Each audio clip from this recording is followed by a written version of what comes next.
15th of February 2022. This isn't financial advice. Yeah, pretty wild night for me. All right, so good and bad. Let's start off with the bad. Geo Group. Um, okay, so two lots of bad news here.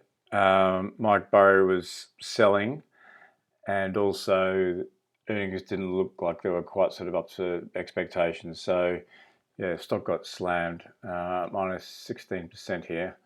So yeah,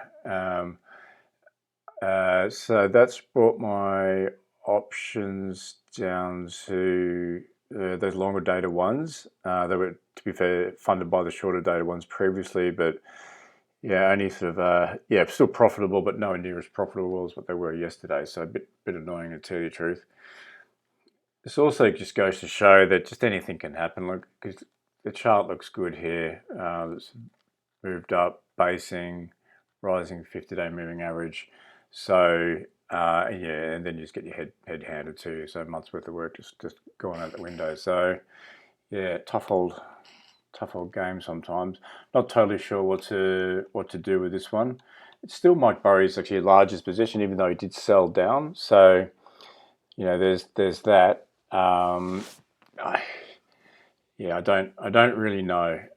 More the concern is that, you know, is it just going to get sort of derated now because of that earnings miss?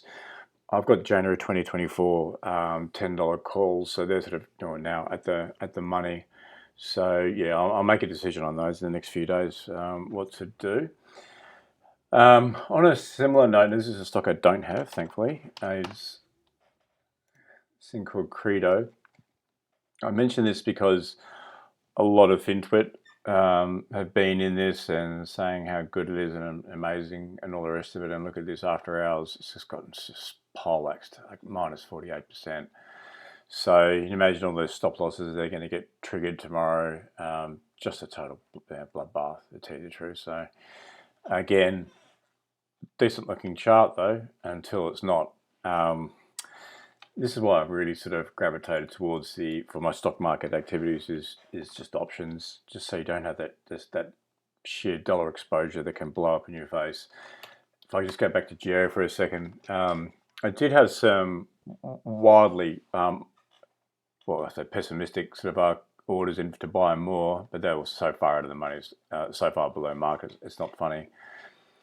But it does go to show though that I have sort of played around with this previously.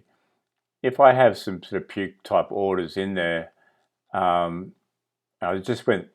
Sometimes you can just jag it. I'm not saying yesterday would have been one of those nights, but you can just get lucky sometimes. The stock has a puke and then sort of just recovers, especially on the options. They can, because people will just market makers will just dump them. So anyway, let's move on. Next on my list is, turning to better news, is BTU.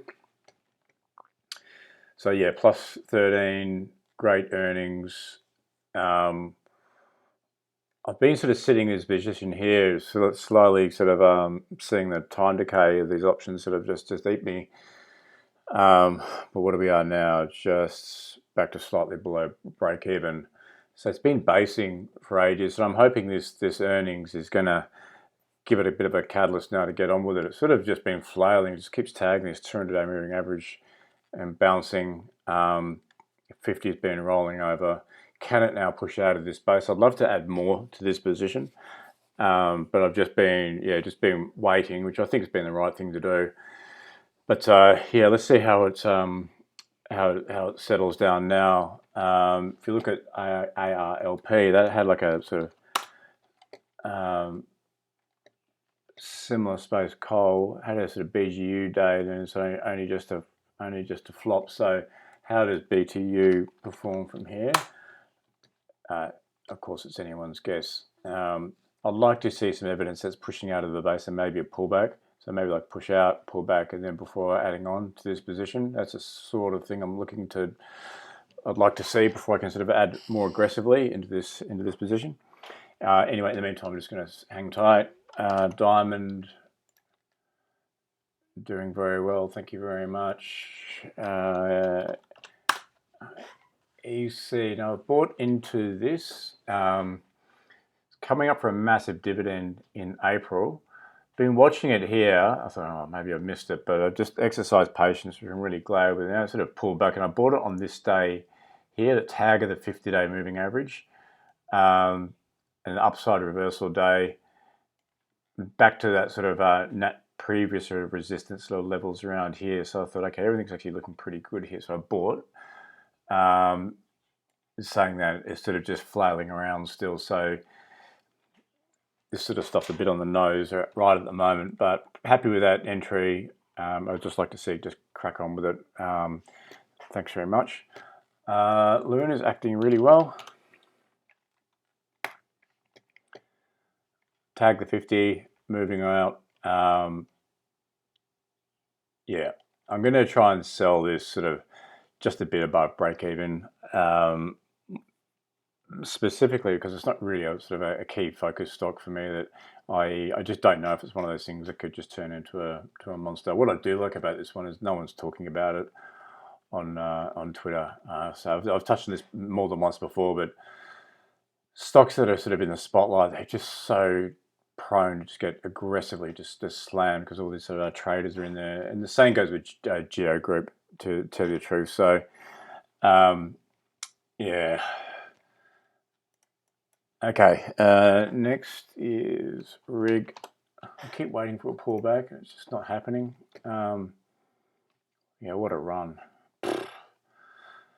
It's a bit of a frozen rope sort of thing here. And when it cracks, it's going to crack. So, you know, my options are $10. So still out of the money on this, but up just massively on this. What, I'm up 270% on those. So yeah, just a huge move. Trying to be patient here, but yeah, things like Geogroup really sort of test your resolve. I've got to admit sometimes, but anyway, stick with it.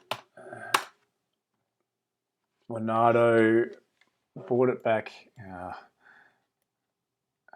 Ends around here, a little bit premature to tell you the truth.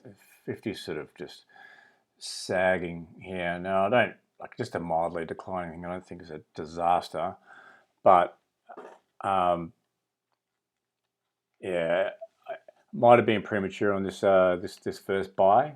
So I'm just going to be patient here. I've said in previous videos, I want to increase my position size a lot, but I'm going to do that more sort of in stages. So I've got an initial position here. These are January 2025 calls, so I've got loads of time up my sleeve here. But if I can again see like some evidence that momentum's starting to build here, and especially on some sort of pullback, I will be looking to add into that position, and yeah, hopefully sort of pretty aggressively.